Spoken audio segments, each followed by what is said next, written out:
History loves winners. But some of history's most fascinating figures weren't born on top. They were knocked down, cast out, betrayed, exiled, and written off completely. Yet somehow, against all odds, they fought their way back. Today we're counting down the top 5 historical comebacks, from exiled heroes and forgotten generals to queens who refused to stay defeated. And trust me, our number 1 pick may have pulled off the most unlikely return to power in the ancient world. Let's begin. Themistocles should have gone down as a national hero. When Persia invaded Greece, he was the mastermind behind Athens' naval strategy and played a crucial role in the Greek victory at the Battle of Salamis. Without him, Greek history might have looked very different. But success didn't protect him. Political rivals turned against him. The very city he helped save eventually ostracized him and forced him into exile. For most people, that would have been the end. But Themistocles wasn't finished. Instead of fading into obscurity, he made a stunning move. He sought refuge with the Persian Empire, the same empire he had helped defeat. Not only was he accepted, but he rose to become one of the most influential Greek figures in Persian service. The hero of Athens became a trusted advisor within its former enemy's empire, from celebrated savior to political exile and back to power once again. When Zenobia's husband, the ruler of Palmyra, died, many expected her to simply govern on behalf of her young son. Instead, she had much bigger plans.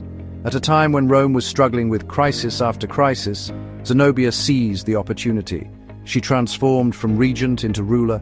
Her forces expanded across Syria, Egypt, and large parts of the eastern Mediterranean. What began as a vulnerable position became one of the most ambitious challenges Rome had faced. A queen from a desert city had built an empire. For a brief moment, it looked as though Rome might lose control of the East entirely. Though her story ultimately ends in defeat, her rise from political uncertainty to imperial power remains one of history's most remarkable comebacks. Before we move on, if you were alive during the Roman Empire, would you have sided with Rome or Zenobia's rising kingdom? Let me know in the comments. Few commanders were as talented as Belisarius. Serving under Emperor Justinian, he won major victories that helped restore vast territories to the Byzantine Empire. But there was a problem. Success made him powerful, and powerful men often attracted suspicion. Again and again, Belisarius was stripped of authority, recalled, sidelined, or politically undermined. Many generals would have disappeared from history after the first setback. Belisarius kept coming back. Every time the empire faced disaster, he was called upon once more. Every time he delivered. When enemies threatened the empire, he returned. When provinces were lost, he helped recover them. When others failed, Belisarius succeeded. His comeback wasn't a single moment. It happened repeatedly throughout his career. Disgraced general, trusted commander, disgraced again, then savior once more. Few people in history have had to earn their place over and over again like Belisarius. As a young prince, Mithridates faced a deadly problem. People wanted him dead. After his father's death, political intrigue and assassination plots surrounded the throne. To survive, he reportedly fled and lived in the wilderness. For years, his future looked hopeless. Most royal heirs in his position never returned. Mithridates did. When the time was right, he emerged from hiding, seized power, and reclaimed his kingdom. But he wasn't content with survival. He wanted greatness. Soon he became one of Rome's most dangerous enemies. For decades he resisted the growing Roman Republic, forcing some of the era's greatest commanders into costly wars.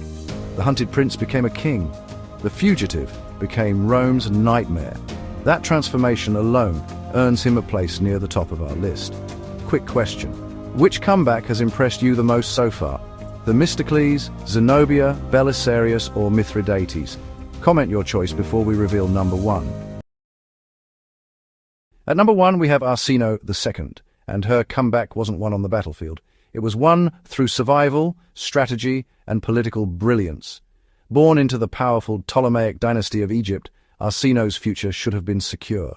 Instead, dynastic politics pushed her into a dangerous world of rival kingdoms, shifting alliances, and constant threats. She lost influence. She lost security. At times, her path to power seemed completely blocked. Many royal women in similar situations disappeared from history. Arsinoe found a way back.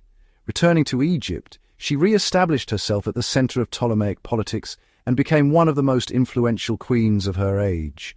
Her image appeared throughout the kingdom. Her influence shaped royal policy and dynastic power. What makes her comeback so remarkable isn't military conquest, it's persistence. Every time circumstances pushed her away from power, she found a route back. Princess, political outsider, queen, and ultimately one of the defining figures of early Ptolemaic Egypt. For sheer determination and political resilience, Arsinoe II takes our #1 spot. History is filled with incredible victories, but sometimes the most fascinating stories aren't about people who started on top. They're about the people who lost everything and fought their way back.